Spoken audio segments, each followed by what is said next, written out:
Reinkarnasi Kaisar Iblis Abadi. Bab 1571. Perkataan Xiao Chen sama saja dengan memprovokasi dan mengancam Putra Dewa Merak, dan tampaknya dia sama sekali tidak menganggap serius Putra Dewa Merak. Umumnya sulit bagi Putra Tuhan dengan status seperti itu untuk menoleransi penghinaan semacam itu. Namun, setelah mempertimbangkan situasinya, Putra Dewa Merak menahan amarahnya dan berkata dengan dingin, "Aku perlu membicarakan masalah ini dengan sukuku. Bagaimana kalau kalian menunggu beberapa hari?" "Oke." Xiao Chen langsung setuju. "Kong Ming, kau harus menghibur mereka dengan baik," kata Dewa Merak, lalu berbalik dan pergi. Ling Huyu menatap Ling Hujing dan Xiao Chen dengan ekspresi tidak yakin, mendengus dingin, dan pergi bersama Dewa Merak.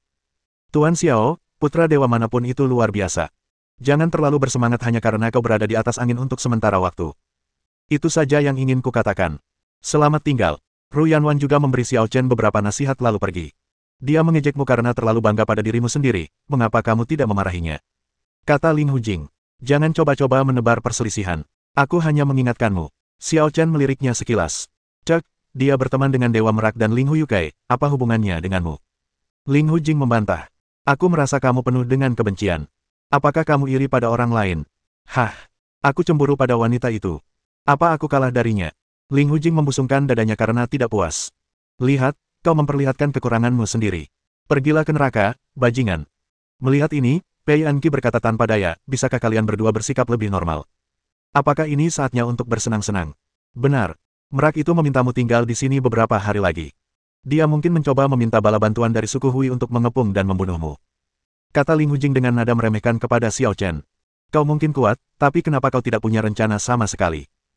Cepat atau lambat, kau akan dijebak dan dibunuh. Jangan khawatir, kalau orang bodoh sepertimu bisa memikirkannya, aku juga bisa." Xiao Chen mengalihkan pembicaraan dan menatap Kong Ming. "Tuan Kong, apa kau tidak setuju?" Kong Ming berkeringat deras, dan hanya bisa memaksakan senyum. "Putra Tuhan tidak akan pernah melakukan itu. Karena aku sudah berjanji padamu, aku pasti akan memberimu jawaban yang memuaskan. Kau tinggal saja di sini." "Baiklah, kamu keluar dulu, kami di sini saja." Xiao Chen melambaikan tangannya. "Jika kau punya instruksi, katakan saja padaku," kata Kong Ming, lalu dia mundur seolah melarikan diri. Ling Hujue ragu sejenak, tetapi tetap mengikuti Kong Ming keluar. Xiao Chen dengan santai membentuk penghalang dan berjalan menuju Leng Wulei, sambil berkata, "Ceritakan lagi semua detail tentangmu dan Kong Yunxin. Jangan sampai ada detail yang terlewat." "Hei, aku sudah cukup sedih, kenapa kau begitu suka bergosip dan mengusikku?" kata Ling Hujing dengan nada tidak puas. Pei Anqi juga merasa aneh dan bertanya dengan lembut, "Xiao Chen, ada apa?" "Aku tidak berpikir semuanya sesederhana itu," kata Xiao Chen serius. Di sisi lain, Putra Dewa Merak, Ling Huyu, dan Ru Yanwan memanggil Kong Zhenghui dan menanyainya secara langsung. "Maksudmu Xiao Chen mengalahkanmu hanya dengan satu gerakan?" Dewa Merak mengerutkan kening. Tidak akan sulit baginya untuk mengalahkan Kong Zhenghui, tetapi jika itu hanya gerakan biasa, dia tidak yakin apakah dia bisa melakukannya. "Aku malu. Sebenarnya, Xiao Chen tidak bergerak sama sekali. Dia hanya menamparku, dan aku sama sekali tidak bisa menahannya. Aku langsung terhempas," kata Kong Zhenghui dengan malu-malu. "Mengalahkan Raja Suci dengan satu tamparan, bahkan untuk kita bertiga, pasti sulit." Seru Ru Yanwan takjub. "Dia dari ras manusia, bagaimana mungkin dia sekuat itu? Kenapa kita belum pernah mendengar tentangnya sebelumnya? Meskipun orang ini belum dianugerahi gelar, dia memang telah menembus tingkat ke-9 Menara Suci. Dia tidak boleh diremehkan."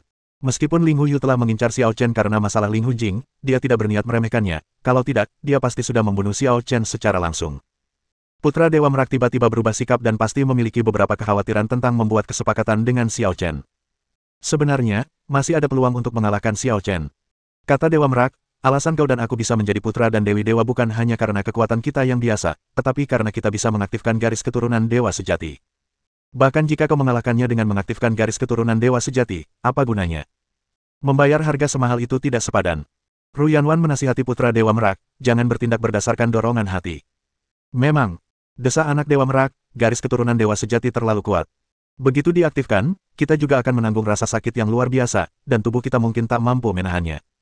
Garis keturunan itu hanya bisa digunakan jika terpaksa. Itulah sebabnya aku tidak bertarung dengannya tadi." "Jadi, kau berencana menyerahkan Kong Yunxin?" Ling Huyu menatap Putra Dewa Merak dengan heran. "Dia dianggap sebagai talenta tertinggi kedua di klanmu. Jika bukan karenamu, dia pasti akan menjadi Dewi Merak, jauh lebih kuat daripada Qiu Qing, Putra Dewa Semu yang memproklamirkan diri. Kehilangannya akan menjadi kehilangan besar, kan? Jika satu Kong Yunxin bisa ditukar dengan bulu dewa kelima, itu sepadan." Mata Putra Dewa Merak berkilat, seolah-olah dia telah membuat keputusan. Ru Yanwan membuka mulut untuk mengatakan sesuatu, tetapi akhirnya tidak ada kata yang keluar. Ia merasa transaksi semacam ini tidak pantas.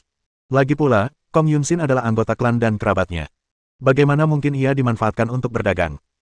Di alam leluhur para dewa merak, di atas puncak yang menjulang tinggi, seorang wanita cantik berpakaian putih dengan kulit seputih giok dewa tengah berlatih dengan mata tertutup, memahami jalan surga. Tiba-tiba, dua pelangi panjang terbang dari jauh dan mendarat di puncak yang menjulang tinggi. Perempuan berbaju putih itu perlahan membuka matanya, menatap mereka berdua, dan bertanya dengan heran, apa yang membuat kalian berdua, leluhur, datang berkunjung begitu tiba-tiba? Ada apa? Kedua lelaki tua ini adalah leluhur klan merak dengan senioritas yang sangat tinggi. Mereka berdua adalah Raja Suci tingkat atas. Mereka biasanya tidak pernah bertemu satu sama lain. Sungguh aneh mereka datang ke rumahnya bersama hari ini. Yunxin, ada yang ingin kubicarakan denganmu. Kedua lelaki tua itu saling memandang dan mendesah tak berdaya. Kong Yunxin tidak berani bersikap sombong. Ia berdiri dan berjalan di depan mereka berdua, sambil berkata dengan hormat, jika kedua leluhur punya instruksi, beritahu saja mereka. Yunxin, kau adalah orang paling berbakat kedua di klan kami setelah Putra Dewa. Pencapaianmu hari ini, selain bakatmu sendiri, juga berkat dedikasi sumber daya klan kami untuk membinamu. Kong Yunxin tercengang ketika mendengar ini. Ia jelas merasakan sesuatu yang aneh. Apa maksudmu dengan klanku, klanku? Bukankah dia anggota klan merak? Namun dia tidak terlalu memikirkannya sejenak dan menjawab, tentu saja pencapaian Yunxin saat ini tidak terlepas dari kultivasi klan. Lalu jika suku membutuhkan bantuanmu untuk sesuatu yang penting, bukankah seharusnya kau mengerahkan segenap tenaga dan mengerahkan segalanya? Tentu saja, jika itu demi kebaikan klan merak, Yunxin akan mengabdikannya sampai mati. Baiklah, aku sudah menunggumu mengatakan itu. Tiba-tiba, ekspresi kedua lelaki tua itu berubah bersamaan, dan teknik terlarang merak pun digunakan. Kekuatan ilahi yang tak terbatas melonjak keluar, menyegel Kong Yunxin. Kong Yunxin terkejut dan tubuhnya tertahan di tempat, tidak bisa bergerak. Leluhur, kamu. Bab 1572. Yunxin, maafkan aku, sudah saatnya kamu mengabdikan diri dan berkontribusi pada klan merak. Kedua lelaki tua itu menahan Kong Yunxin dan diam-diam menghela napas lega. Kalau saja tidak ada situasi yang tidak terduga dan perjuangan Kong Yunxin yang putus asa, hal itu akan menjadi sangat sulit.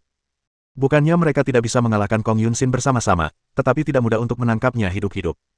Jika Kong Yunxin mempertaruhkan nyawanya dan meledakkan dirinya sendiri, mereka akan berada dalam masalah besar. Kong Yunxin tahu ia tak sanggup lagi melawan, jadi ia berhenti meronta dan bertanya dengan suara berat, dua leluhur, aku ingin tahu kenapa. Aku menganggap diriku setia pada klan merak, dan tindakan kalian sungguh mengerikan. Ini adalah kehendak anak Tuhan. Desa kedua lelaki tua itu. Kong Tianxiang.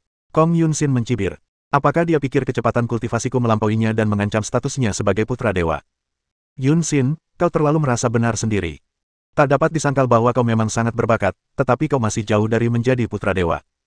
Lagi pula, perbedaan antara kau dan putra dewa bukanlah pada kultivasi biasa, melainkan pada kemampuanmu untuk merangsang garis keturunan dewa sejati. Benarkah?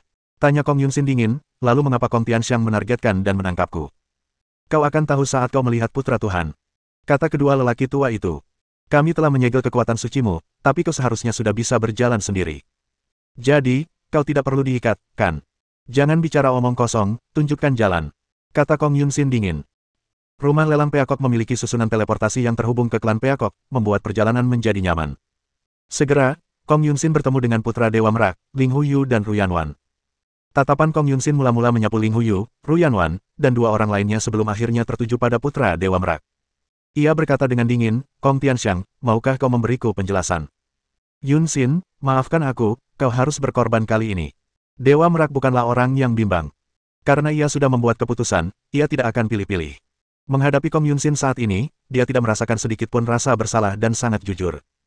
Tapi jangan khawatir, pengorbananmu akan membawa manfaat besar bagi klan Merak. Ketika klan Merak menciptakan situasi baru di masa depan, kaulah pahlawan pertama. Cek, enak sekali bicaranya. Kata Kong Yunxin dingin, Kong Tianxiang, bagaimana kalau kita bertaruh? Bertaruh. Dewa Merak tercengang. Kong Yunxin berkata dengan dingin, di masa depan, kau pasti akan menyesali perbuatanmu hari ini. Akan terjadi kerusuhan di alam dewa, dan klan Dewa Merak akan menjadi yang pertama binasa tanpa perlindunganku. Kalian melebih-lebihkan dan melakukan pengkhianatan. Teriak kedua leluhur klan Merak dengan marah. Kamu sangat tidak baik, mengapa aku harus peduli dengan persahabatan kita? Kata Kong Yunxin. Dewa Merak juga tertegun sejenak, lalu tersenyum dan menggelengkan kepala, berkata, Yunxin, aku tidak akan menyesali keputusanku. Dan jika hari itu benar-benar tiba, kau tidak akan bisa melihatnya. Karena kami akan menyerahkanmu kepada orang lain, orang ini pasti tidak ingin memakan daging dan darahmu, dan tidak akan pernah membiarkanmu pergi. Siapa? Kong Yunxin tertegun. Kong Yunxin. Tiba-tiba, sambil meraung bagaikan seekor singa, sesosok tubuh yang dingin terbang turun dari lantai atas, sambil memegang pisau dingin di tangannya yang memancarkan niat membunuh yang dingin. Leng Wulei. Kong Yunxin mengenali orang itu dan tiba-tiba tampak mengerti banyak hal.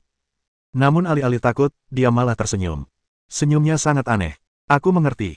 Kong Yunxin menatap putra Dewa Merak. Aku memintamu untuk membantuku menangkap Leng Wulei, tapi kau malah membantu Leng Wulei menghadapiku. Situasinya telah berubah. Syarat yang ditawarkan pihak lain cukup menggiurkan. Aku hanya bisa memilih untuk mengorbankanmu. Kata Dewa Merak dengan nada biasa. Saya penasaran dengan kondisinya. Kata Kong Yunxin. Bulu dewa kelima yang hilang dari klan Merak. Kata putra Dewa Merak. Kong Yunxin juga sedikit tergerak, lalu berkata, kalau begitu, kenapa kau tidak tangkap saja dia, selidiki jiwanya, dan murnikan jiwanya? Apa perlu mengorbankan aku? Itu mengharuskan dia memiliki kemampuan. Xiao Chen, Ling Hujing, Pei Anqi, dan Ouyang Yi berjalan keluar. Kalian teman-teman Leng Wulei. Kong Yunxin melirik mereka berempat dan berkata dengan nada menghina, kalian berani-beraninya bergaul dengan sampah seperti itu. Hei, wanita, bagaimana kau bisa begitu tak tahu malu? Kata Ling Hujing dengan marah, kau mempermainkan perasaan orang, membunuh seluruh keluarga mereka, dan bukan hanya itu, kau juga ingin memfitnah mereka. Apakah aku salah? Kong Yunxin melirik Leng Wulei yang sedang memegang pisau. Aku membunuh seluruh keluarganya. Seharusnya dia sangat membenciku. Dengan kebencian, seharusnya dia sangat termotivasi untuk berlatih. Tapi setelah bertahun-tahun, dia masih sangat lemah. Artinya, dia hanya bisa memaksimalkan potensinya. Dibandingkan denganku, ada perbedaan yang sangat jauh. Apalagi yang bisa dia lakukan selain kehilangan potensinya? Ekspresi Leng Wulei berubah dan dipenuhi kebencian. Pada saat itu, ia tampak kehilangan akal sehatnya dan mencincang wanita kejam di depannya hingga menjadi pasta daging dengan pisaunya. Segala macam gambaran haus darah dan brutal muncul dalam pikirannya, membuatnya tenggelam dalam kenikmatan balas dendam. Namun tiba-tiba ia bagaikan tersambar petir, pikirannya menjadi kosong, darahnya berangsur-angsur menghilang, dan tangannya yang memegang erat pisau dingin itu mulai mengendur. Xiao Chen menatap Leng Wulei, merasa terkejut. Bagaimana Leng Wulei bisa menahan diri dari kebencian dan ejekan seperti itu?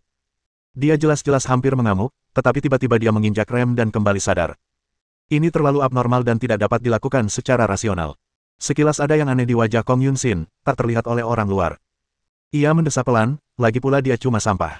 Aku bahkan tak sanggup melakukan ini. Apa sebenarnya yang ingin kau capai dengan sengaja memprovokasi Leng Wulei untuk membunuhmu? Xiao Chen menatap Kong Yunxin dengan serius. Wanita ini memberinya perasaan yang sangat berbeda. Disengaja. Leng Wulei tertegun dan menatap Xiao Chen dengan bingung. Aku tidak tahu apa yang kamu bicarakan. Kong Yunxin tampak dingin dan tidak mengakui apa yang dikatakan Xiao Chen. Tidak ada gunanya menyangkalnya. Jika kau ingin membunuh Leng Wulei, dia pasti sudah mati 1000 kali. Leng Wulei tentu saja tidak tahu kapan Kong Yunxin mendapatkan kembali ingatannya. Jika Kong Yunxin ingin membunuh Leng Wulei tidak akan punya kesempatan untuk melarikan diri. Lebih jauh lagi, Kong Yunxin merupakan jenius kedua dari klan Merak, dan status serta kekuatannya hanya kalah dari putra Dewa Merak. Selama bertahun-tahun, ia bisa saja mengirim beberapa orang ke surga bawah untuk menemukan Leng Wulei, yang berada di peringkat ke-8 dalam daftar orang suci mahkota. Namun, ia tidak pernah bertindak sampai baru-baru ini ia mengirim orang untuk menangkap Leng Wulei. Bukannya aku tidak ingin membunuhnya, tapi dia sekecil semut di mataku. Aku bisa menghancurkannya sampai mati kapan saja. Tidak perlu terlalu cemas. Kong Yunxin masih membantah Xiao Chen dan tidak mengakuinya. Benarkah?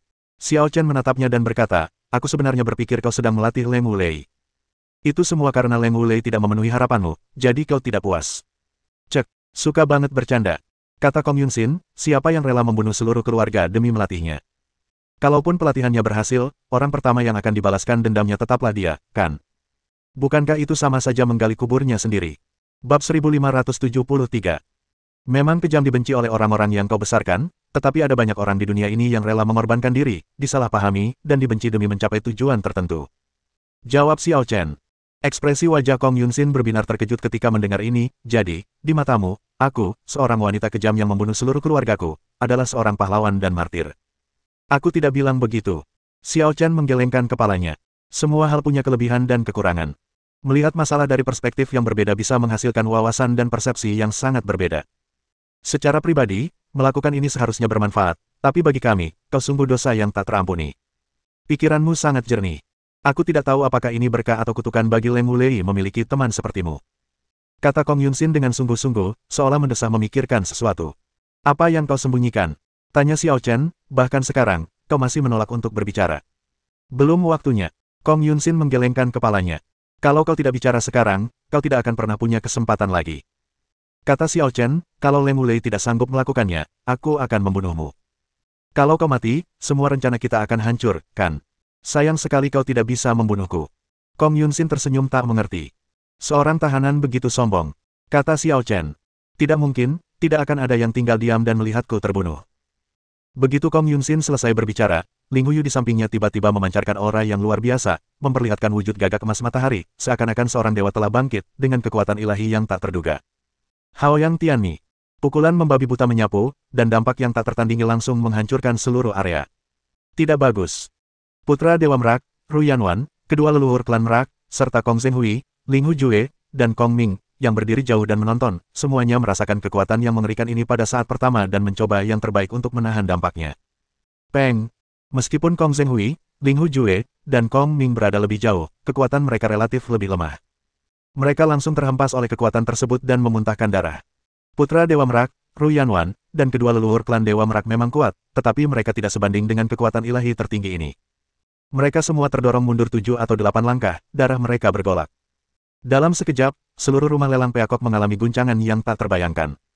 Villa, loteng, dan istana semuanya runtuh, dan orang-orang tak berdosa juga terdampak, banyak yang tewas dan terluka.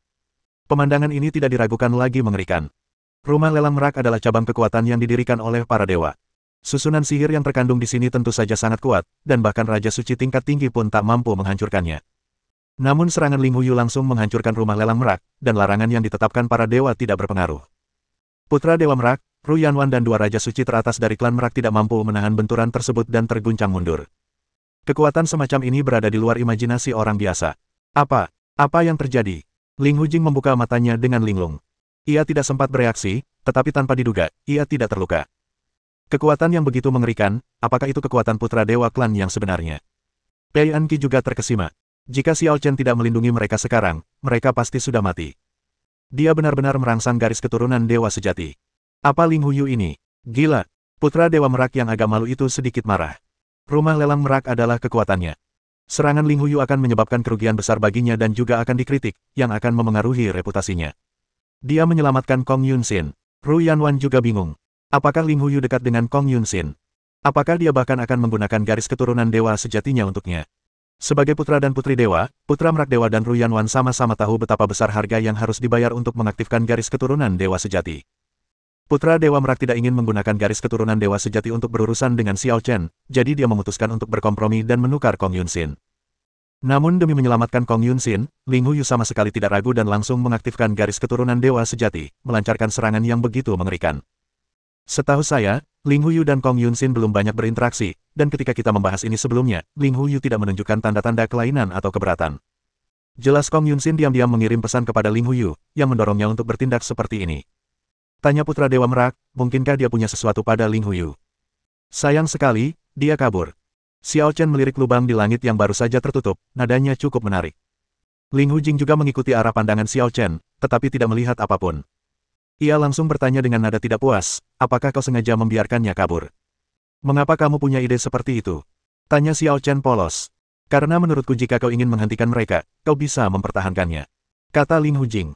Apakah aku begitu suci di matamu?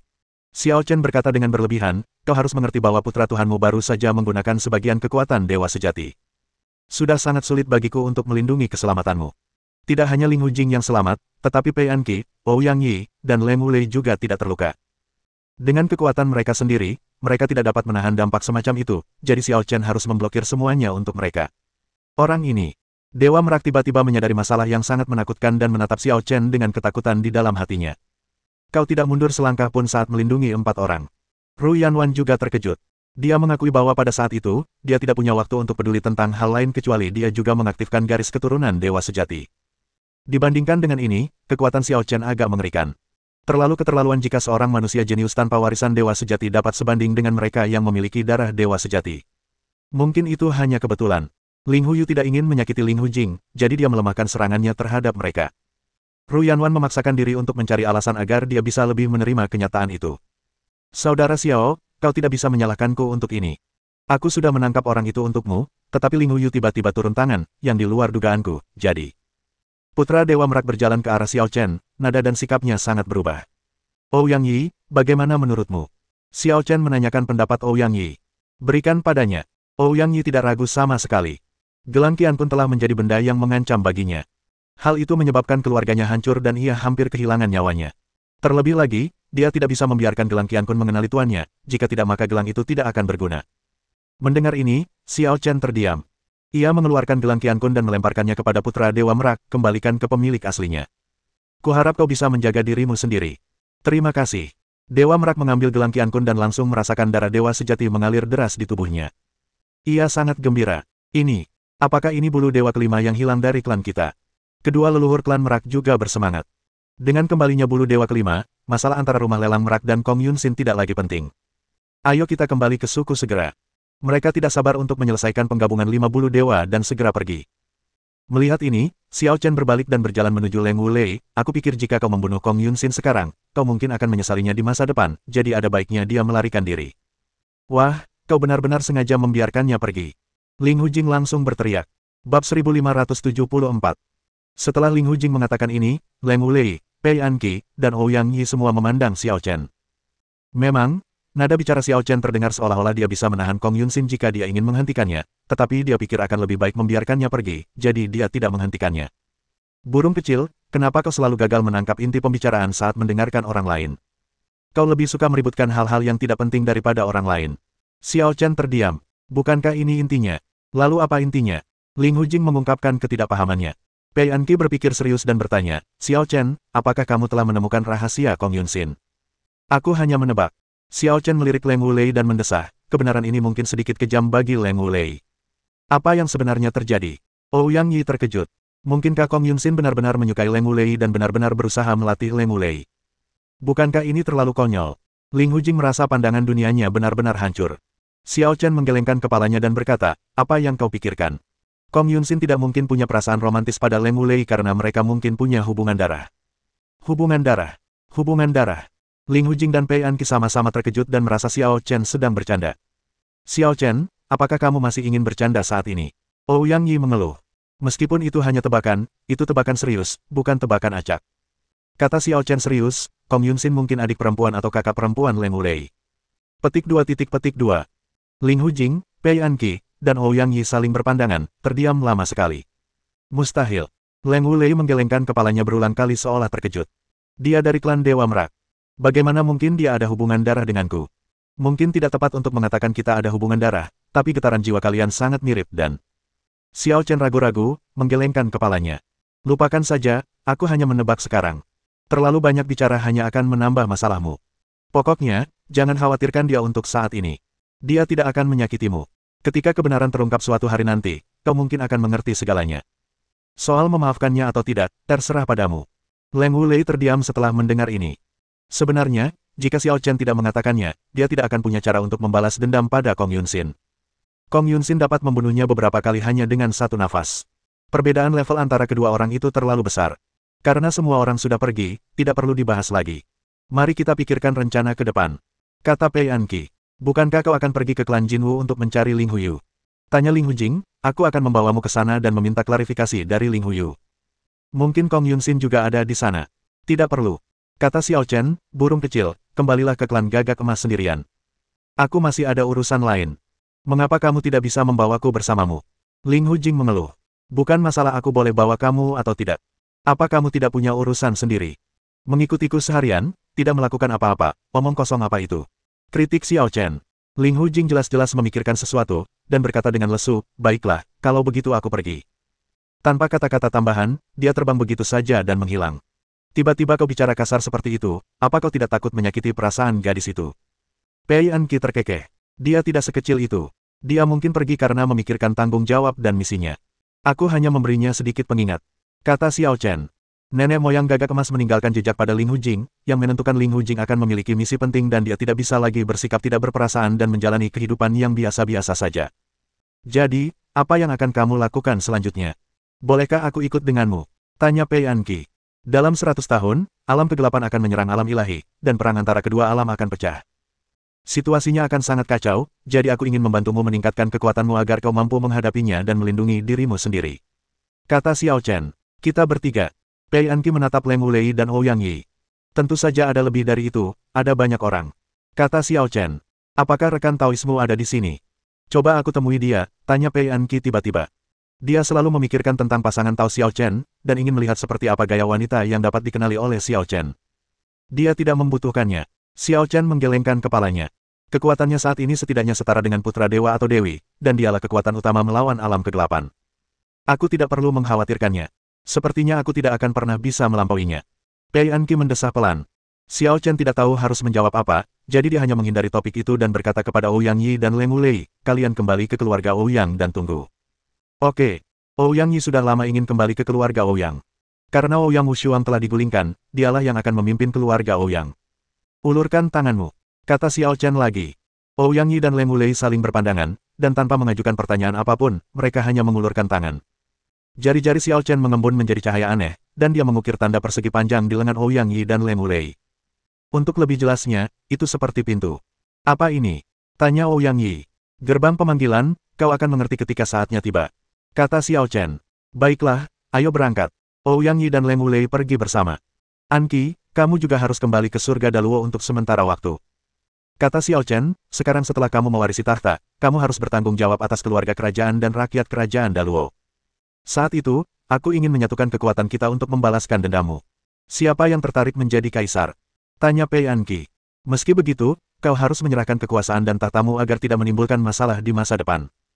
Kata Xiao Chen sambil menarik tangan wanita itu, menggulung lengan bajunya, dan juga menggambar tanda gerbang pemanggilan. Baiklah, aku pergi dulu. Hubungi aku segera. Pei Anqi pun pergi. Rumah lelang merak hancur, tetapi Kong Ming dan Kong Zhenghui masih ada di sana. Mereka terluka akibat serangan Ling Huyu dan sedang memulihkan diri. Xiao Chen pergi ke Kong Ming dan mendapat 80 bunga Void Hedao, lalu pergi.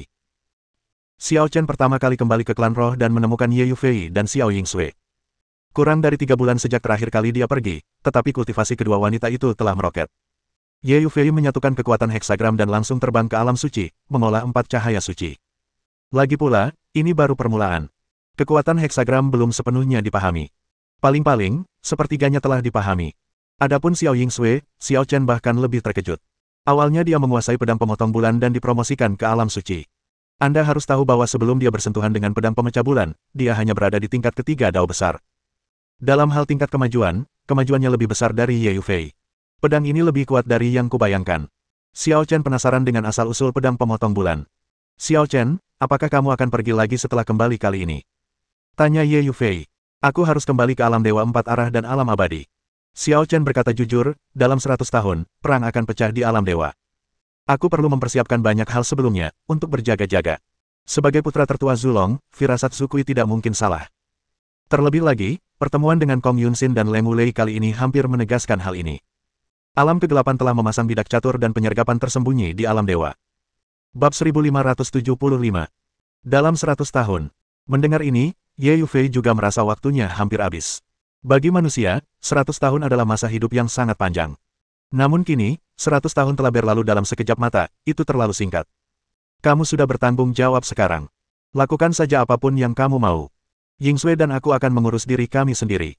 Kata Ye Yufei. Mendengar ini, Xiao Chen menggenggam tangan Ye Yufei dan Xiao Yingsui, mengukir tanda gerbang pemanggilan di lengan mereka, dan berpesan, tinggallah bersama suku roh untuk sementara waktu.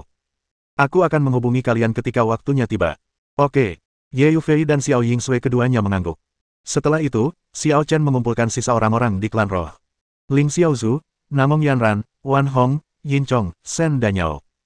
Semuanya memiliki tanda gerbang pemanggilan yang terukir pada tubuh mereka. Kamu main apa? Aku juga mau main. Bingning bergegas setelah mendengar berita itu, merasa penasaran dan gembira. Kamu tidak membutuhkannya. Kamu sudah cukup kuat. Xiao Chen menatapnya dan berkata, menyiapkan jalan untukmu hanya akan membatasi perkembanganmu. Xiao Chen melaksanakan rencana ini hanya untuk membantu mereka yang tidak mampu melindungi diri mereka sendiri. Namun bagi orang-orang kuat seperti Xia Xiyun dan Bingning yang dapat menempa jalan mereka sendiri, bergabung dengan rencana ini hanya akan membatasi mereka. Apa? Kamu jelas-jelas xenofobia. Kata Bingning tidak puas. Jangan utamakan dirimu. Aku berharap bisa punya kesempatan bertarung bersamamu di masa depan. Jangan bermalas-malasan. Sambil mengelola ras roh, kau juga tidak boleh mengabaikan kultivasimu. Kata Xiao Chen.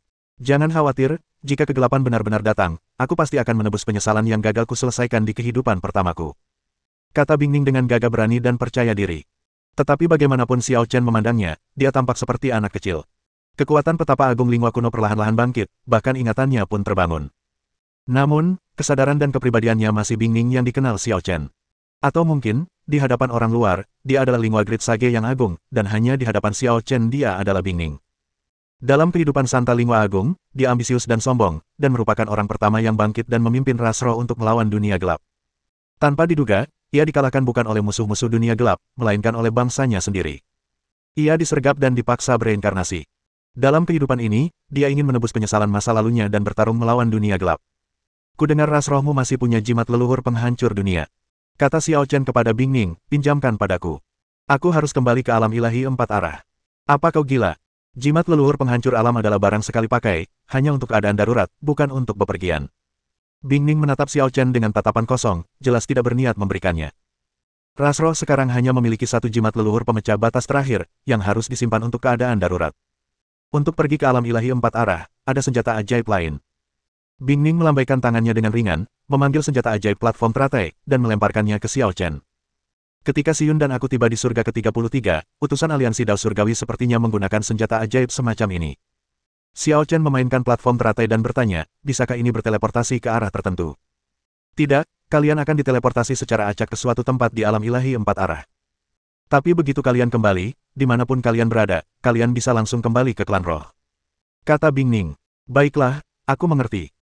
Xiao Chen tinggal di klan roh selama 3 hari, lalu menggunakan senjata ajaib platform teratai untuk menerobos ruang angkasa dan menuju ke alam ilahi 4 arah.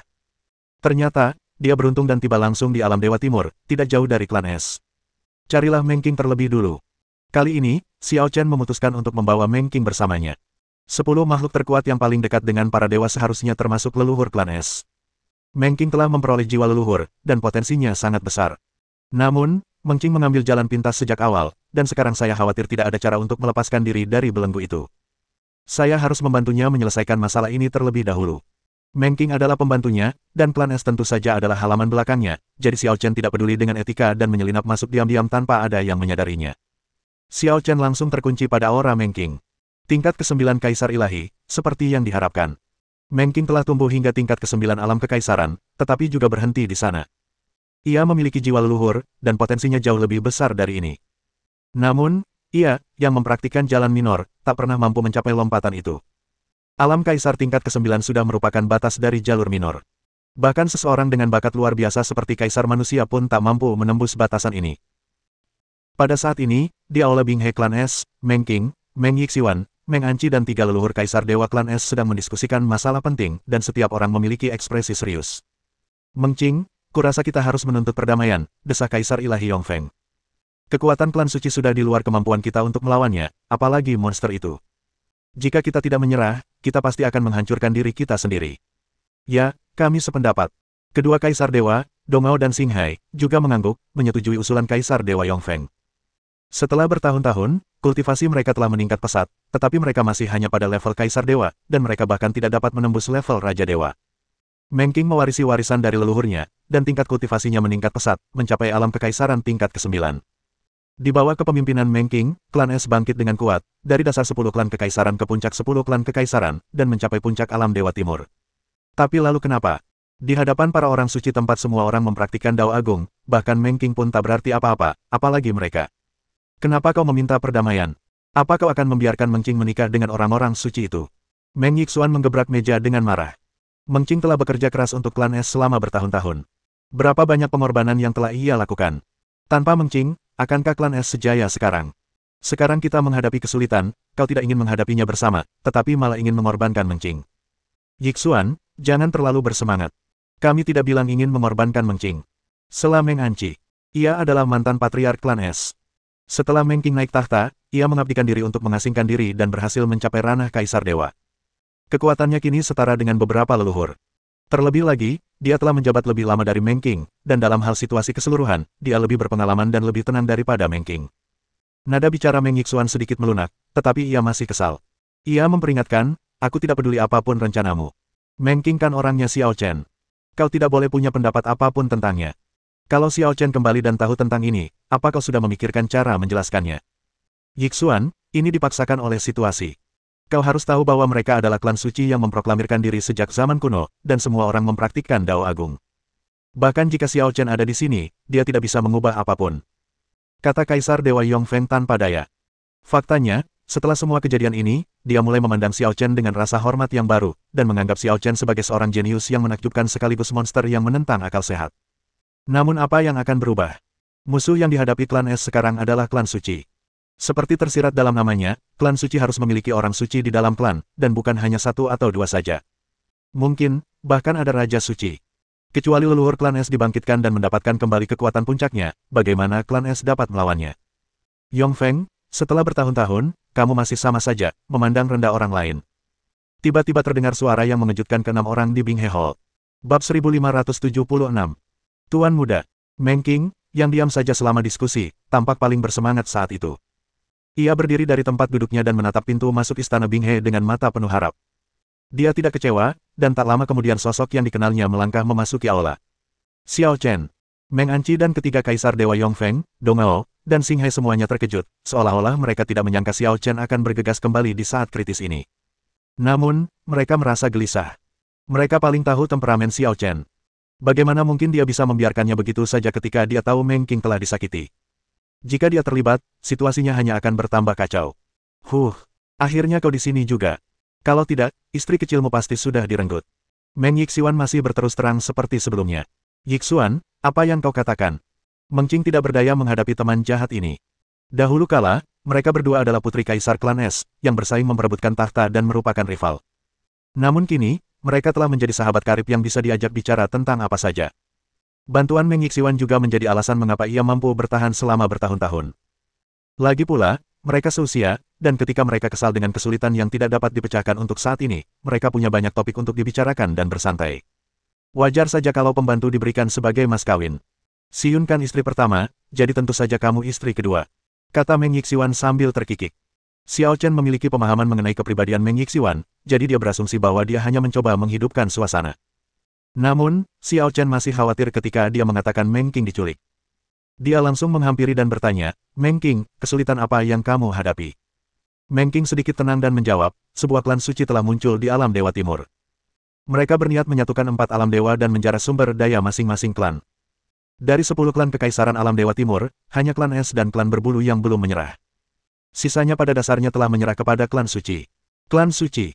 Xiao Chen bisa memahami kesulitan Meng Qing. Klan Ji mungkin yang terburuk di antara klan suci.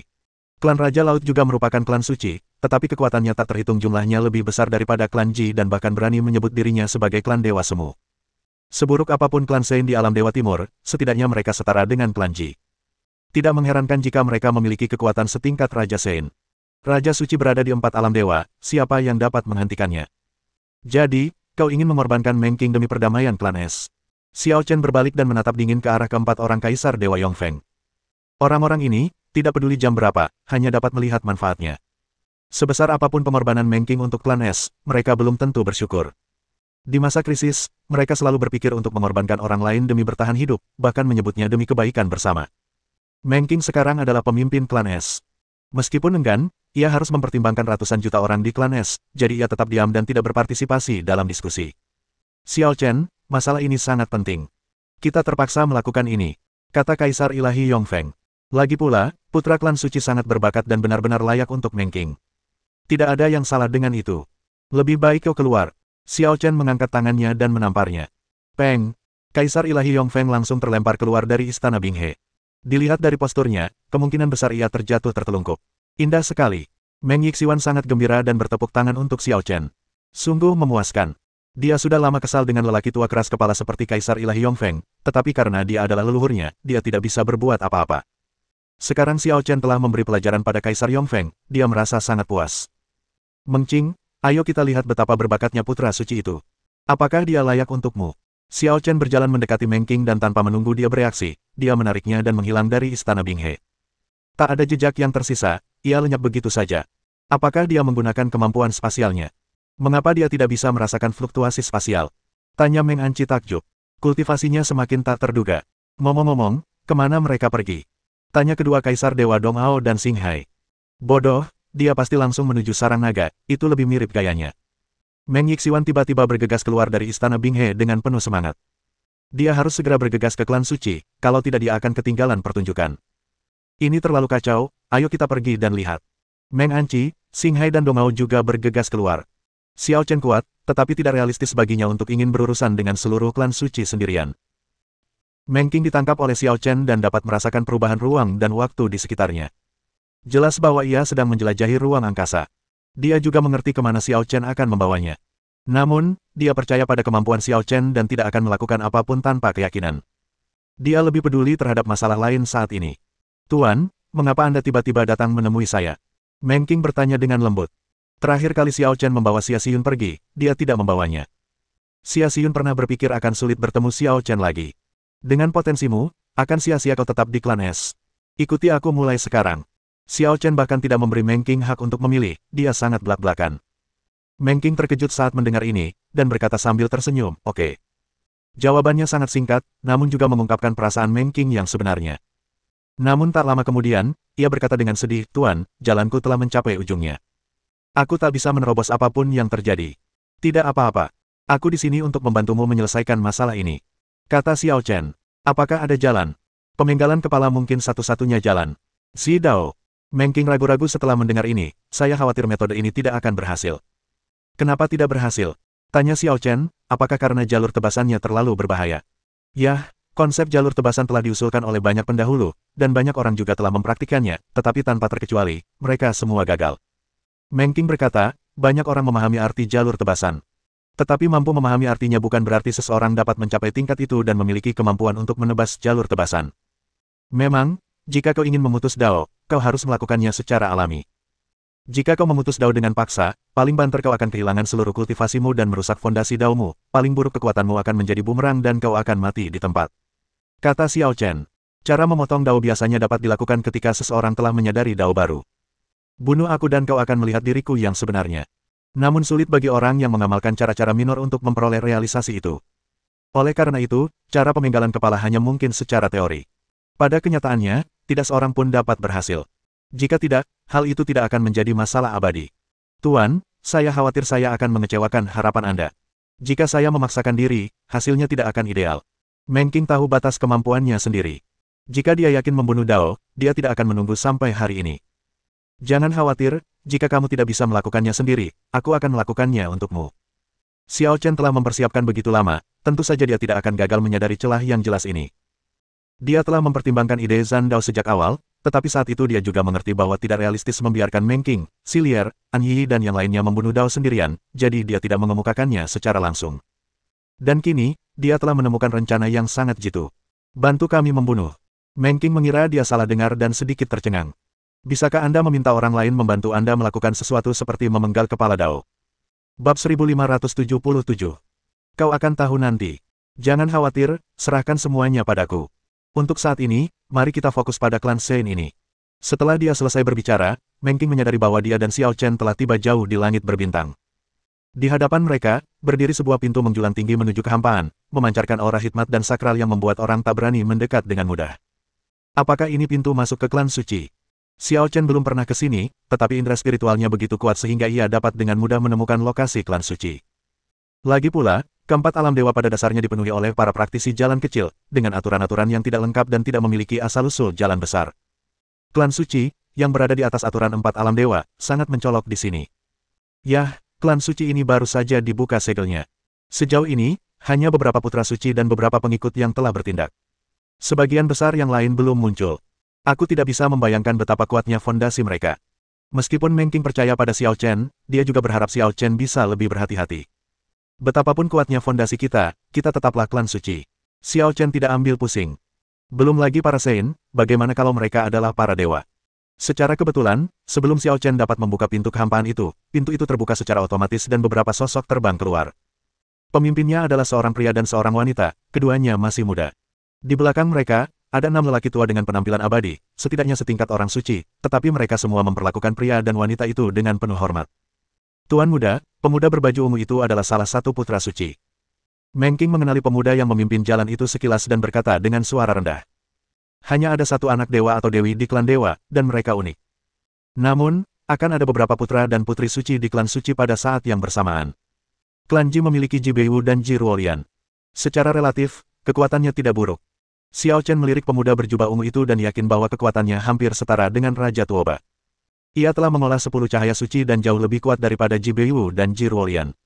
Dapat dilihat bahwa klan suci ini lebih kuat dari klan Ji. Tapi, itu saja. Hah, Meng Qing. Pemuda berbaju ungu itu pun segera menyadari kehadiran Meng Qing, dan langsung menampakkan ekspresi gembira, lalu berlari ke arah Meng Qing. Orang ini, wanita lain tampak tidak senang. Klan suci dibuka segelnya, awalnya bermaksud menjarah sumber daya dari berbagai klan di 4 alam dewa untuk mengisi kembali diri mereka, dan setelah memulihkan sejumlah vitalitas, mereka akan maju ke 33 surga. Lagi pula, alam ilahi 4 penjuru terlalu tandus, dan mustahil bagi klan suci yang bermartabat untuk terjebak di tempat seperti itu selamanya. 6 surga atas yang suci merupakan tempat tinggal klan suci. Namun yang membuatnya tak berdaya adalah karena beberapa orang suci yang bepergian bersamanya semuanya terobsesi dengan kecantikan di alam dewa 4 arah dan mengesampingkan urusan mereka. Meng Qing dari klan Es, dan satu lagi dari klan Bulu. Itu benar-benar tidak masuk akal. Semakin wanita itu memikirkannya, semakin marah ia. Ia dipenuhi amarah dan tiba-tiba mengincar Meng Qing dengan niat membunuh. Selama wanita ini terbunuh, banyak hal harus diselesaikan. Tetapi saat dia hendak bertindak, dia tiba-tiba melihat pemuda tak mencolok yang berdiri di samping Meng Qing mengangkat tangannya dan menamparnya. Ledakan. Sebelum pemuda berjubah ungu itu bisa mendekati Meng Qing, dia ditampar hingga menjadi kabut berdarah oleh sebuah telapak tangan, dan jiwa serta tubuhnya hancur. Cao Jiang. Bagaimana mungkin? Wanita itu langsung ketakutan, tangan dan kakinya sangat dingin, dan dia tidak bisa berhenti gemetar di dalam. He Cao Jiang memang lebih kuat darinya, tetapi ia tak punya kesempatan untuk melawan. Ia bahkan tak sempat bereaksi sebelum ditampar sampai mati. Seberapa mengerikan kultivasi pemuda itu. Kalau saja dia tadi bersikap lebih impulsif dan selangkah lebih cepat dari He Cao Jiang, dia pasti sudah mati, kan? Apakah kau gadis suci dari klan suci? Saat dia ketakutan dan linglung, Xiao Chen sudah terbang bersama Meng Qing dan bertanya dengan dingin. Tuan, tolong ampuni nyawaku. Ini bukan urusanku. Semua ini dilakukan oleh He Cao Jiang, He Tian, dan yang lainnya. Aku selalu menentang mereka. Wanita itu mengerti bahwa Xiao Chen ingin membela Meng Qing dan langsung menyerang klan suci. Meng Qing benar-benar mengenal pria sekuat itu. Apakah wanita cantik begitu populer? Ada He Tian lain. Kata Xiao Chen dingin, sebutkan He Tian itu dan pemimpin klan suci kalian, dan aku akan mempertimbangkan untuk mengampuni nyawa kalian. Bajingan, beraninya kau bertingkah liar di depan klan Wulong Shenku. Apa kau sudah bosan hidup? Omel ke-6 orang suci berwajah abadi itu. Mungkin karena mereka berada di rumah, mereka merasa lebih percaya diri. Tidak peduli seberapa kuatnya Xiao Chen, bisakah dia melawan seluruh klan suci sendirian? Klan suci Olong. Xiao Chen merenung, lalu tiba-tiba menyadari, bukankah mereka hanya anjing? Kedengarannya sangat sastrawi. Bukankah klan anjing atau klan anjing lebih membumi? Xiao Chen memiliki kekuatan supranatural mata kebijaksanaan dan dapat melihat sifat sejati. Klan suci Wulong semuanya anjing. Tentu saja, ini bukan anjing domestik biasa, melainkan anjing neraka berkepala 3. Anjing ini mungkin salah satu dari sekian banyak ras anjing di zaman kuno. Mereka yang menghina klan suci kita harus dihukum. Suara ke-6 orang itu sekuat langit, dan kekuatan suci mereka berkumpul bersama, melonjak dengan kekuatan yang luar biasa. Di satu sisi, mereka membangun momentum dan mengirim pesan kepada para pemimpin klan, dan di sisi lain, mereka mencoba menyerang dan memberi sanksi kepada Xiao Chen. Akan tetapi, kekuatan mereka berenam bahkan tidak sebaik He Cao Jiang, dan menghadapi Xiao Chen, mereka tidak diragukan lagi seperti telur yang menabrak batu. Menghancurkan. Xiao Chen terlalu malas untuk bicara omong kosong. Ia melambaikan tangannya dengan santai, dan ribuan hukum melebur menjadi kata, kehancuran, yang besar, menyelimuti ke-6 orang itu. Engah. Cahaya suci di sekitar ke-6 orang itu menghilang bersamaan, tubuh mereka runtuh, darah mereka mengering, dan jiwa mereka padam. Rasanya seperti kutukan, dan kematian mereka tragis.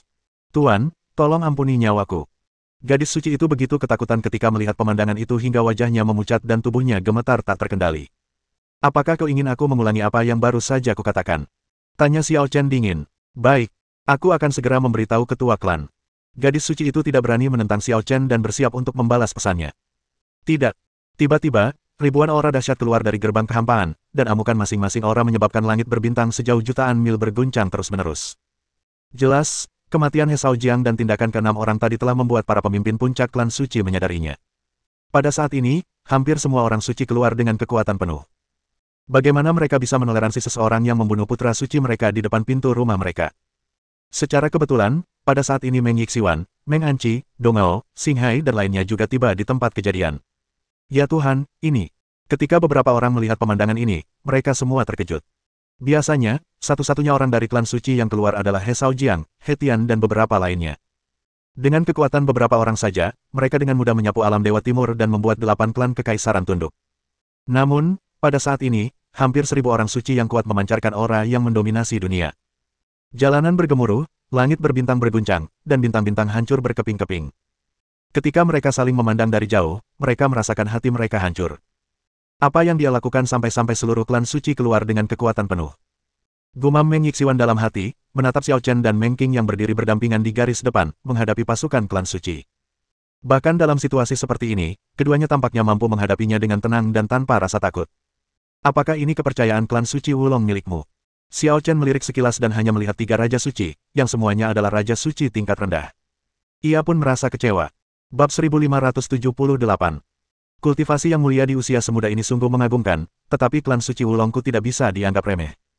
Kau harus memberikan penjelasan hari ini atas tindakanmu membantai putra suci kami tanpa alasan. Di antara tim besar klan suci Wulong, seorang pria tua yang marah melangkah maju dan menatap Xiao Chen dengan mata tajam.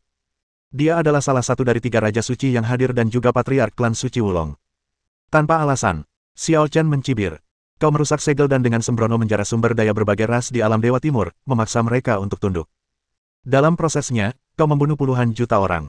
Dan kau masih berani berpura-pura tidak bersalah. Miliaran tahun isolasi diri telah menyebabkan kerugian besar bagi klan kami. Kami membutuhkan sejumlah sumber daya untuk pulih. Merampas sumber daya mereka adalah tindakan yang sia-sia. Pemimpin klan Wulong, jauh dari rasa malu, berbicara dengan penuh kebenaran. Namun pengorbanan mereka tidak sia-sia. Ketika klan Wulong Sein kami kembali ke surga atas dan mengamankan tempat, kami dapat mengizinkan mereka untuk berbagi kejayaan. Kami pasti akan membalas budi mereka 10.000 kali lipat.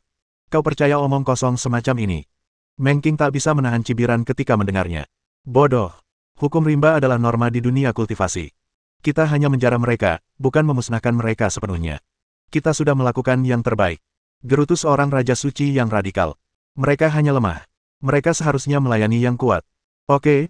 Aku suka logika banditmu, jadi aku tak perlu berdebat denganmu. Sekarang aku lebih kuat darimu, bolehkah aku menindasmu sesukaku? Kata Xiao Chen. Sombong sekali. Kau pikir kau bisa menekan klanku sendirian? Raja suci lainnya mencibir dengan nada meremehkan. Apakah Anda ingin mengalaminya sendiri? Xiao Chen berbicara dengan santai, mengangkat satu jari, dan cahaya hitam aneh muncul dari ujung jarinya, lalu meluas dengan cepat. Dalam sekejap, ia seperti bintang hitam, berputar cepat. Ini. 3 raja suci dari klan suci Wulong semuanya menatap tajam ke arah bintang hitam yang terkondensasi di tangan Xiao Chen. Mereka tidak tahu gerakan macam apa itu, tetapi mereka dapat merasakan aura destruktif yang terkandung di dalamnya. Jika benda itu dilemparkan kepada mereka, kemungkinan besar banyak di antara mereka yang akan terbunuh atau terluka. Bentuk formasi. Bagaimanapun, mereka bertiga telah hidup selama bertahun-tahun yang tak terhitung jumlahnya. Meskipun terkejut, mereka tidak panik. Mereka segera mengorganisir semua orang kuat dari klan suci Wulong untuk membentuk formasi besar. Dipimpin oleh 3 raja suci dan bekerja sama dengan hampir 1.000 orang suci, ini tidak diragukan lagi merupakan formasi terkuat dan terbesar, yang mampu menyerang dan bertahan. Formasi Hao Tian Wuji, sekuat apapun seranganmu, kau tidak akan pernah bisa menembusnya. Kepala Wulong berada di tengah formasi, dikelilingi oleh hampir 1.000 orang.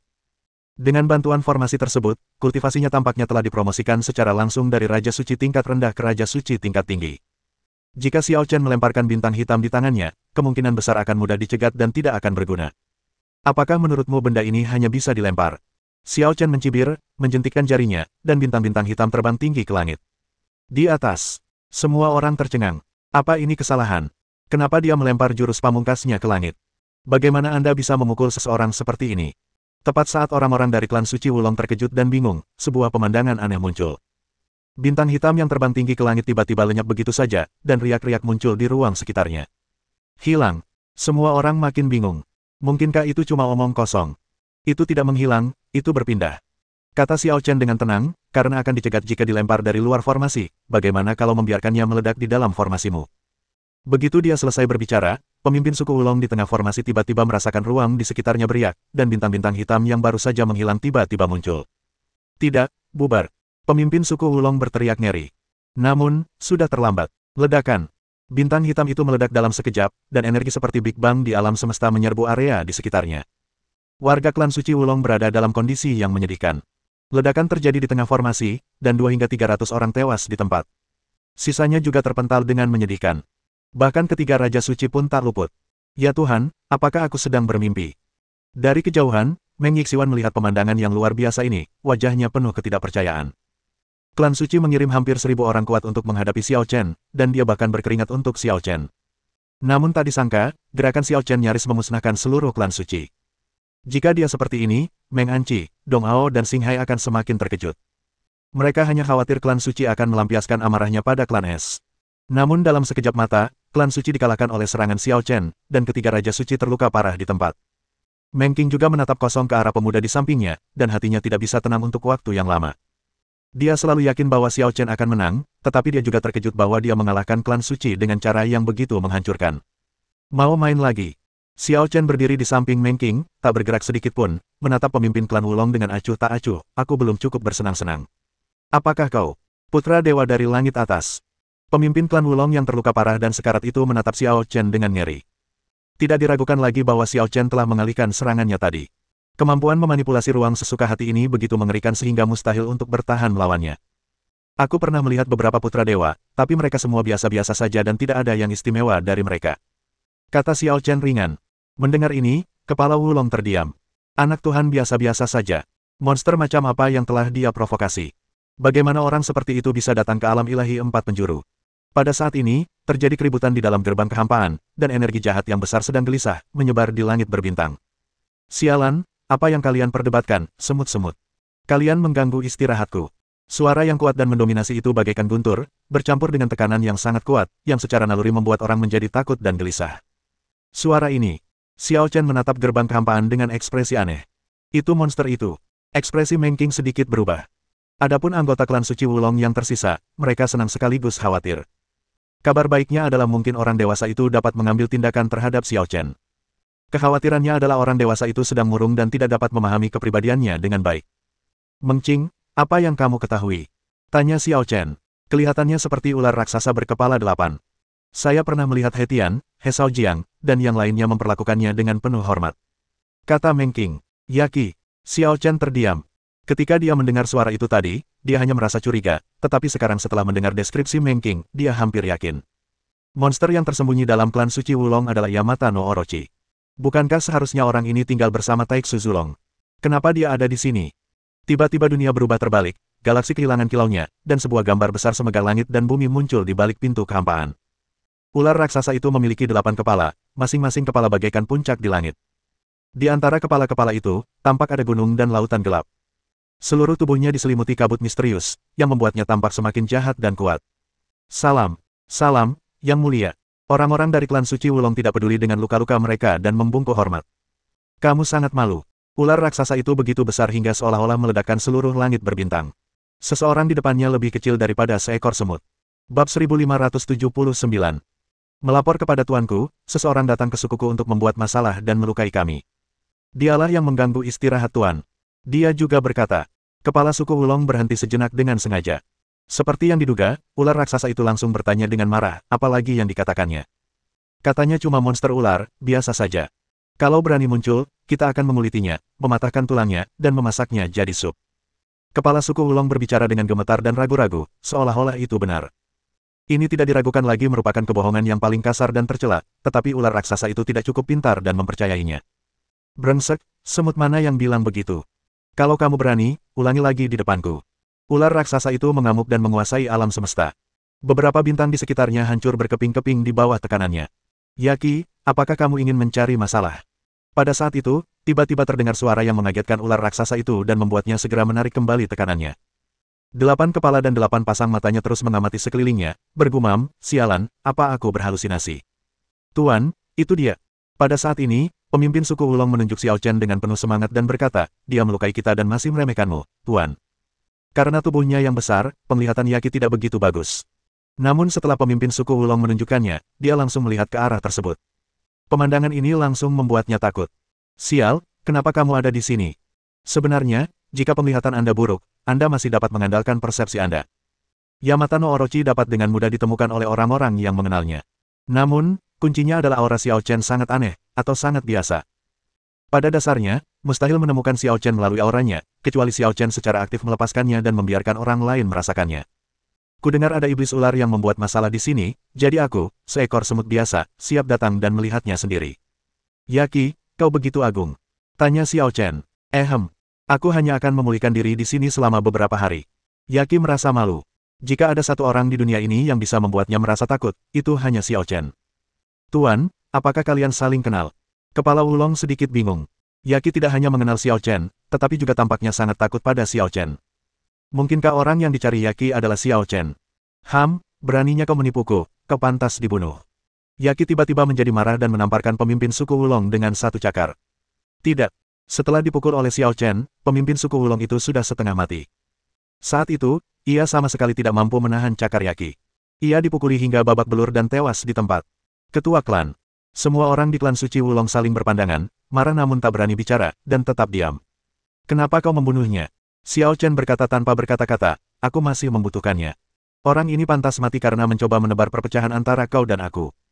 Kata Yaki penuh kebencian. Sepertinya kamu tidak sebodoh itu hingga tahu kalau kamu sedang dimanfaatkan orang lain. Kata Xiao Chen. Hehe, aku tahu mereka ingin aku jadi preman mereka, jadi aku cuma pura-pura baik sama mereka dan minta mereka melakukan sesuatu untukku. Kata Yaki sambil menyeringai licik. Xiao Chen mengira ular bodoh ini benar-benar mendapat pencerahan, jadi dia bertanya lagi, apa yang kau minta mereka lakukan untukmu? Mencarimu. Kata Yaki. Mencariku. Xiao Chen terkejut. Bukankah seharusnya kau bersama Taixu Zulong? Kenapa kau begitu terburu-buru mencariku? Yaki tertidur lelap sejak meminum pil skala terbalik darah naga. Terakhir kali aku menemui Taixu Zulong, aku menitipkan Yaki pada Taixu Zulong. Bukan aku yang mencarimu, tapi naga tua itu. Kata Yamata no Orochi, dan naga tua itu tidak mau memberitahuku di mana kau berada, malah memintaku datang ke alam dewa untuk mencarimu sendiri.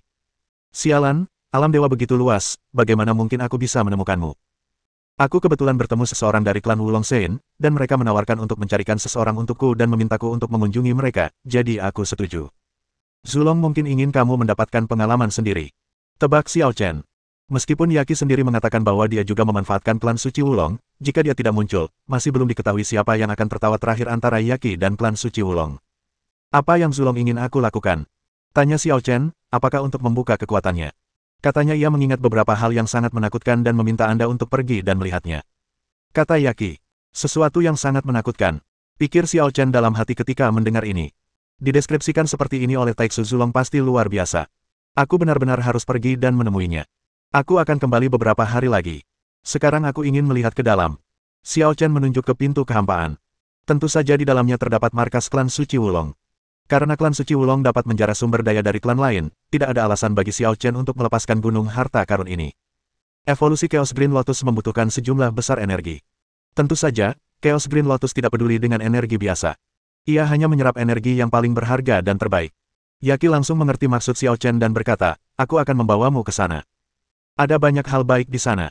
Orang-orang dari klan suci Wulong mendengarkan kedua perampok itu berdiskusi tentang cara menjarah sumber daya klan.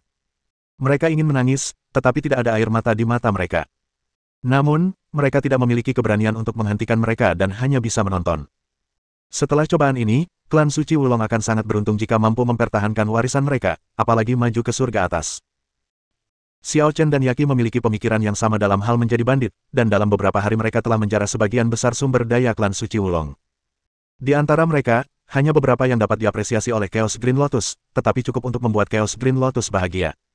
Yaki, aku ingat kau pernah berubah menjadi naga, kenapa kau berubah kembali sekarang? Xiao Chen bingung.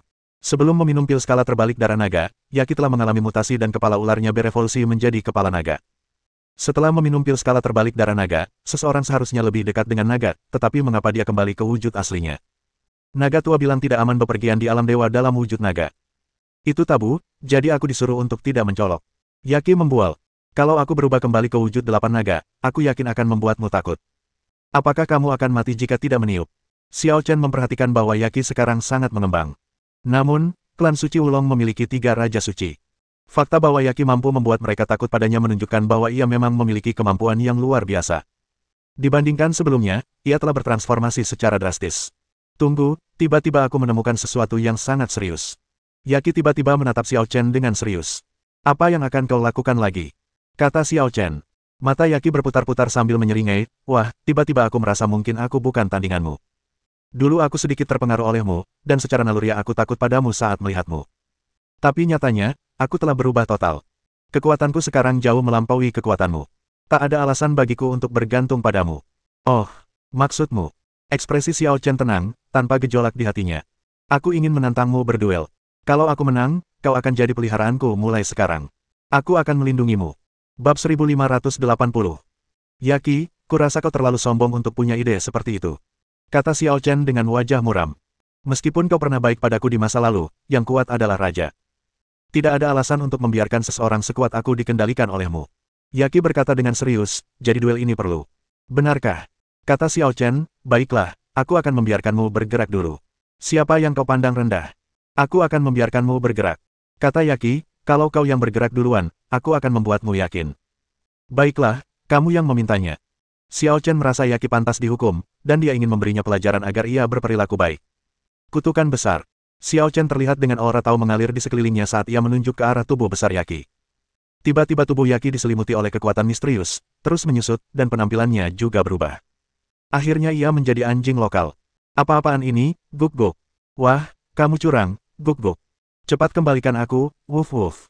Yaqi, yang telah berubah menjadi anjing kampung, terus melompat-lompat di sekitar kaki celana Xiao Chen. Ia jelas sangat marah, tetapi ekornya bergoyang-goyang tanpa sadar, seolah-olah ia sedang berusaha menyenangkan tuannya. Itu jauh lebih baik. Xiao Chen menendang Yaqi jauh-jauh, merasa lega. Guk-Guk. Tak lama kemudian, Yaqi kembali dengan gembira sambil mengibaskan ekornya. Mustahil. Kutukan mengerikan ini dilontarkan oleh Xiao Chen, dan kemungkinan besar hanya Xiao Chen yang bisa mematahkannya. Jika meninggalkan Xiao Chen, kemungkinan besar ia akan tetap menjadi anjing campuran selama sisa hidupnya, jadi lebih baik membunuhnya. Wah, aku mengaku kalah, cepat kembali. Teriak Yaqi. Kaulah yang ingin bertarung 1 lawan 1. Jika aku tidak memberimu pelajaran, kau takkan pernah menemukan tempatmu. Apakah kau bisa kembali bergantung pada penampilanmu di masa depan? Jika kau tidak memuaskanku, kau akan terus seperti ini seumur hidupmu. Kata Xiao Chen. Akeong tanda pagar persen dan Yaqi menangis untuk pertama kalinya dan mengumpat banyak kata yang tak seorang pun mengerti. Ia mungkin menyesali mengapa ia memprovokasi Xiao Chen si cabul itu. Tuan, sihir macam apa ini?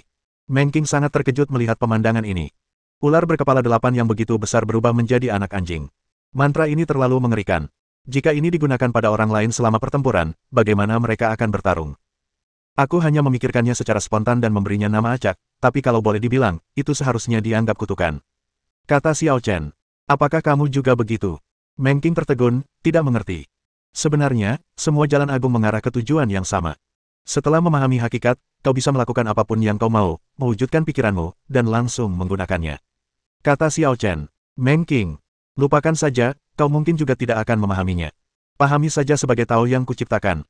Kata Xiao Chen. Penciptaan. Meng Qing terkejut. Dia tidak dapat memahami tingkatan apa yang dimiliki Xiao Chen, tetapi kata penciptaan saja sudah cukup untuk menjungkir-balikan semua yang diketahuinya. Dengan kata lain, Xiao Chen belum pernah berlatih teknik kutukan sebelumnya, tetapi pada saat itu, dia memikirkan cara untuk menghukum Yaqi, dan begitu pikiran itu muncul di benaknya, dia menciptakan teknik kutukan ini. Wah, nak, kau memang tak terkalahkan, ya.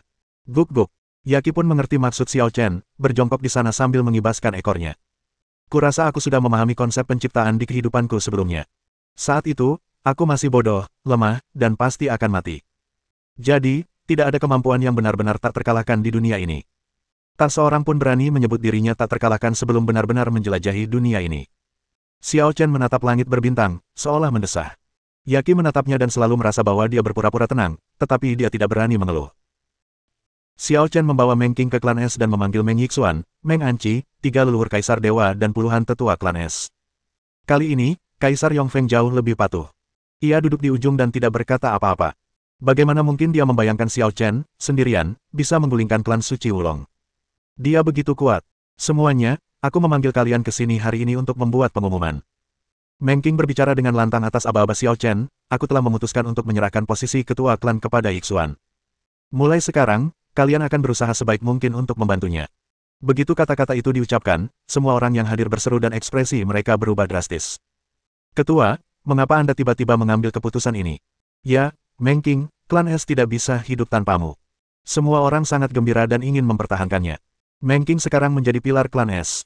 Tampaknya, klan Es kemungkinan besar akan merosot lagi. Meng Qing, jangan serahkan masalah ini padaku. Meng Yixuan bingung dan tidak senang. Dia sudah menduga Meng Qing akan pergi, lagi pula, Xiao Chen datang khusus untuk menemui Meng Qing, dan Meng Qing pasti tidak akan menolak.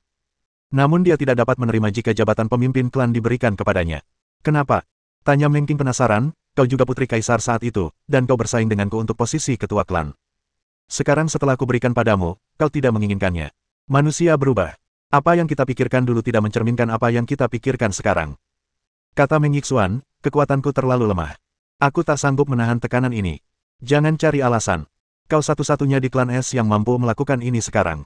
Anggap saja ini membantuku. Pinta Meng King. Jika tidak ada kandidat yang cocok untuk mengambil alih, tidak bertanggung jawab jika dia pergi begitu saja. Berikan tanganmu padaku. Xiao Chen melangkah maju dan berkata kepada Meng Yixiwan. Apa yang kau lakukan? Meskipun Meng Yixiwan bingung, dia menutupinya dan mengulurkan tangannya.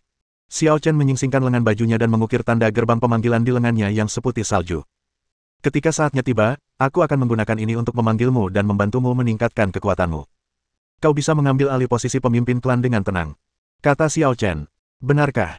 Meng Yixiwan langsung kegirangan. Tetapi dia ingat bahwa Meng King bisa berada di tempatnya sekarang berkat dukungan Xiao Chen. Jika dia bisa mendapatkan bantuan Xiao Chen, bahkan jika dia tidak bisa mengejar Meng King, dia masih akan mampu membuat terobosan besar. Butuh waktu untuk membantumu berlatih. Selama waktu itu, kau harus mengurus urusan klan es. Kata Xiao Chen. Aku mengerti. Sikap Meng Yixiwan langsung berubah, dan dia mulai menantikan hari itu segera tiba. Setelah mempercayakan beberapa hal lagi kepadanya, Xiao Chen dan Meng King meninggalkan klan es. Kembalilah dan lihat Taixu Zulong dulu. Xiao Chen membawa Meng King bersamanya, menerobos ruang dimensi alam abadi Yan Huang, dan kembali ke alam abadi Yan Huang. Tuan muda, Anda dan Xiyun berasal dari negeri dongeng ini. Meng King telah mengamati daerah itu sepanjang perjalanan, dan sangat ingin tahu apa yang istimewa dari negeri dongeng ini sehingga bisa melahirkan Xia Xiyun dan Xiao Chen. Xia Xiyun adalah pemilik hati surgawi linglong. Kini ia telah berdiri di puncak dunia ilahi dan menjadi kekuatan utama sekaligus pemimpin dalam perang melawan dunia gelap.